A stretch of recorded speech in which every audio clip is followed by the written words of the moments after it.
Are you neurodivergent, or do you care about someone who is?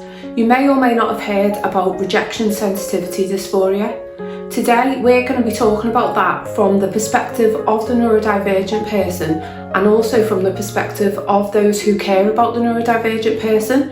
And I'm going to be offering some tips to help manage in these situations. Keep watching. I'm Cath, an ADHDer, mum to an autistic daughter and a potentially ADHD daughter, and I'm a life coach. Today we're going to be talking about rejection sensitivity dysphoria from both the perspective of the neurodivergent person and those who care about them. I actually have experience with both of these perspectives. I myself experience rejection sensitivity dysphoria, and I have done for my whole life. And I'm also dealing with it at the moment while my daughter is experiencing it as well. So I can understand it from the perspective of both parties. I'm just going to talk about when I was younger, because that is when I experienced rejection. That is when I experienced rejection sensitivity the most, when I was younger. When I was in primary school, I used to always think that my teachers, they looked at me a certain way. I would think that they didn't like me. If anyone had a certain tone of voice, I would think they didn't like me. I would think they were angry at me. I would think that my friends had fallen out with me, even if I knew I'd done nothing wrong. And it was really difficult. It felt quite lonely. One example was, I think it was on like a Wednesday in school, and our teacher had asked us, this was in primary school, so I was definitely younger than 11, it might have been like 8, 9 or 10, I can't remember. And our teacher had asked us to back our books, and I don't think teachers ask children to do that very often nowadays, but back then we would like have to back our books in wallpaper or wrapping paper. I think it was just to protect the cover, but our teachers had asked us to back our books, and I either don't know whether I didn't hear her or I did hear it and I'd forgotten about it, but for whatever reason I didn't back my book. The next day, which was, I think it was a Thursday, bearing in mind, I just want to add that I really, really liked my teacher. She was lovely, and the next day, on the Thursday, I went into school, and that day after school I had a party to go to, one of my friend's parties, and the whole class had been invited, and it was to like a really amazing place, a place called Pleasure Island, which is no longer open, but it was like just the ideal place for kids. It had like a roller rink, it was like an indoor play area, it had quasar, it was so much fun. And we were all really excited about going to this party. And on that day, on Thursday, my teacher shouted at me for not backing my book. She shouted at me in front of like the rest of the class, and I was the only one that didn't do it. Again, that could have been due to having undiagnosed ADHD at the time. I don't know. I can't remember. It felt like she shouted at me a lot. Maybe she didn't. Maybe that was the rejection sensitivity. Maybe she just kind of had a bit of a stern word and I felt like it was more, or maybe she did shout at me. I don't know, but I remember feeling like I felt so upset. I remember crying. I felt like she hated me, and I felt really embarrassed because it was in front of the whole class. And I was sad for the rest of the day. I just carried on in school, and after school I went to this party, and it was a place where I should have absolutely loved it, and I really wanted to have fun. I wanted to really enjoy it, but I couldn't. All I was thinking about was that my teacher hated me, and I was going to go into school the next day and she was going to be horrible to me forever. And that's the thing that comes with the rejection sensitivity. It's almost like it feels permanent. It feels like that person doesn't like me and they're never going to like me again. So I didn't end up I tried to have fun at the party, but I just couldn't enjoy it. I couldn't relax because I felt like I had this hanging over my head. The next day I went into school and my teacher was lovely to me again. And I felt really confused because I thought she hated me. And then I realised, like, I could have had so much fun at that party, but because obviously at the time I didn't know it was rejection sensitivity, I didn't know about that, I didn't know about ADHD or neurodiversity or anything like that, but it affected me to the point where I also, here's another thing I felt like when I was at the party, I felt like I was being judged by the rest of the class because I'd been shouted at that day. They'd probably forgotten about it. They probably didn't bat an eyelid about it. And I was thinking that they were all judging me. And I'm pretty sure they weren't. So that is like one example of rejection sensitivity in childhood. An example of it in adulthood is, so say for example, and I used to do this quite a lot, if I was out in public and say I'd gone food shopping and someone was rude to me, like a stranger was rude to me for whatever reason, I used to think, oh, what have I done? Like, deep down I knew I hadn't done anything wrong because I don't know this person. I've literally come across them in this second. And I used to think that I must have done something wrong, even though I couldn't think of anything that I'd done. And that used to happen quite often until I worked on my mindset. So that's an example in adulthood of rejection sensitivity. Again, it can be the same things with regards to thinking people don't like you, thinking that if someone looks at you in a certain way or has a certain tone of voice that they're angry at you, or even thinking that you're not welcome at events that you've been invited to, you know, things like that. So that is my experience with rejection sensitivity, and I do not experience it. I still experience it sometimes, but nowhere near as much as I did in childhood, and nowhere near as much as I did in adulthood until I'd worked on my mindset. So I will come back to this a bit later on with some tips. So now I am going to talk about it from the perspective of as me being a mum to my youngest daughter who is autistic. My older daughter, who is awaiting an ADHD assessment, she also experiences rejection sensitivity. So this it comes with ADHD and autism. Not everyone experiences it, but a lot of neurodivergent people do.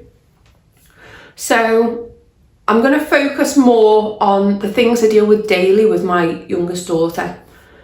If we, say for example, I was in the kitchen and I was, I don't know, trying to open a tin that was being awkward. It just so happened that my daughter asked me a question at the same time. And because I was concentrating on opening the tin, my voice sounded a little bit strained or a little bit like frustrated when I answered her. She would straight away say, "Mum, are you angry at me?" And I'd say, "No, of course I'm not. And she'd be like, "You are, you sounded angry." And I'm like, "Oh, sorry, I was concentrating on opening this tin, it was a bit awkward." And then she'd be like, Are you sure? And things like that. So there's little examples like that. There's times when I'm a very I wear my heart on my sleeve, and how I'm feeling, you'll see how I'm feeling. Like, I find it hard to disguise my emotions. So if I'm angry or if I'm stressed or things like that, it can show on my face. Or sometimes if I'm just thinking about something, it's a bit something stressful that I'm thinking about, it probably shows on my face, and then my daughter will be thinking that I'm angry at her when I'm not.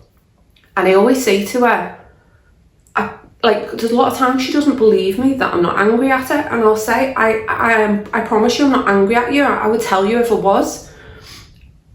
And I do that. So as a parent to a child who experiences rejection sensitivity, but also as a person who experiences it myself, I completely understand where she's coming from, and I get it completely. But for someone who doesn't experience it themselves. Like a parent of a neurodivergent child who doesn't experience rejection sensitivity, I can imagine it's probably quite frustrating. It almost feels like sometimes you do have to walk on eggshells because you don't want to say something in the wrong tone of voice, or it can be stressful, and I completely get that. So it constantly feels like, right, okay, you know, it does feel like walking on eggshells basically, and this is coming from someone who also experiences it. So my tips would be, for a person, if you're an adult and you experience rejection sensitivity, my number one tip would be to start, if you're not already, start practicing self-love, learning to love yourself and learning to grow your confidence. Now, it's not easy. It's not easy for anyone, but if you're neurodivergent and you really struggle with social interactions and you struggle with self-image and things like that, a lot of us do, whether we're neurodivergent or not. It is a difficult thing to do, but it is possible. And the reason I'm saying this is because growing up, I was so unbelievably shy. I still consider myself to be an awkward person. I still feel like an awkward person, but my confidence has grown a lot because I've worked so hard on changing my mindset. So my first thing would be to start practicing self-love. Allow yourself to understand that it's okay to be you, and even if you start off small by thinking of something positive about yourself every day, just one thing, if you can't, or more if you can, but if you can't think of loads, just think of one thing every day that you know that's positive about yourself, and just try to just slightly steer your thoughts in the direction of being kind to yourself. That's my first tip. As your mindset gradually starts to change and improve, and as you start to learn to love yourself, the rejection sensitivity will naturally become slightly less just from doing that alone. My next tip would be, and I did this, so like I mentioned before, I used to think that strangers would be angry at me if I was out in public, and I knew I'd done nothing wrong, but if they were rude or whatever, I think, what have I done? Now, if that happens, I would think they must be having a bad day. Maybe they've just received some bad news. Maybe they're having like the worst day of their life. And the way someone behaves towards me, if I've done nothing wrong to them, then it's on them, not on me. So if you can maybe just start to gradually think, and again, it's not easy, but start to think along those lines. Understand that most people are oblivious to what you're thinking. Most people are. And just maybe think, right, okay, I feel like they've given me a funny look. They may have done, they may not have done. If they have, then that's their problem. I know I've done nothing wrong. I mean, of course, there's situations where there are times we do something wrong, or it might be like we've accidentally bumped into someone. And if you accidentally bump into someone and you say sorry to them and there's no like damage done and they still want to be rude about it, then again, that's on them, because it was an accident and because, you know, you've not actually hurt them. It might be that they're having a bad day and they're just, you know, but as long as you're taking responsibility for the things you do, then try to think along those lines of, you know, I've not done anything in this situation. It's more likely that they're having a bad day. So now this doesn't necessarily, you can explain this to a child, of course. Children aren't as emotionally mature as adults. I mean, some adults aren't that emotionally mature, but you know, so it might be harder for a child to do this, but it's still worth trying if you feel like it's something that your child might be able to, you know, if it might help them, it's worth trying to explain it to them. So another thing I would say with regards to experiencing rejection sensitivity is to try and think about the people in your life, it's easy to feel like sometimes this is how extreme it gets sometimes. It's easy to feel that the people in your life are just pretending to love you, or your friends are pretending to be your friends. And although that sounds quite extreme, it happens at times, and it can feel really lonely. But try to focus on the fact that, think about what the people in your life have done for you, and they wouldn't do that if they didn't care about you. They wouldn't do that if they didn't really love you. So try and focus more on that. Now we're going on to the tips for if you're like the parent of a child who experiences rejection sensitivity dysphoria, or a loved one or a partner. Try to understand that, especially if you don't experience it yourself, try to understand that it can make them feel quite lonely. And if you were to put yourself in that position, you probably wouldn't like that feeling. You wouldn't like it, there's no probably about it. And what I would say is, it's not about walking on eggshells, but I would explain to the person, be honest with them. If you are genuinely not angry with them, and you didn't mean to have a tone of voice, or you feel like you didn't have a tone of voice, explain that to them and say, I promise you I'm not angry at you. I may have had a tone of voice, I didn't realise that I did, or maybe you did realise you had a tone of voice, but it was to do with something else. Explain it to them. If you are angry at them, tell them, but in a way that, is appropriate for that person to hear. Because I feel like what this does is, I will tell my daughter, if there is something that, if she feels like I'm angry at her, and I am angry at her for whatever reason, or I am frustrated, I make sure I tell her that at a time when she's reasonably calm. Because I feel like to pretend that you're not angry when you are, it's passive aggressive, and it feels like a mind game. So I will say to her, actually, I am feeling angry, and I won't be angry for long. I will calm down soon, but in this moment I'm feeling angry, and I will talk to you about it soon, just so they know where they stand. Because to always be told that, no, I'm not angry with you, if there are times when you are angry, that's going to create confusion for them, and it's going to further complicate things. So I would say, yeah, be honest in an appropriate way.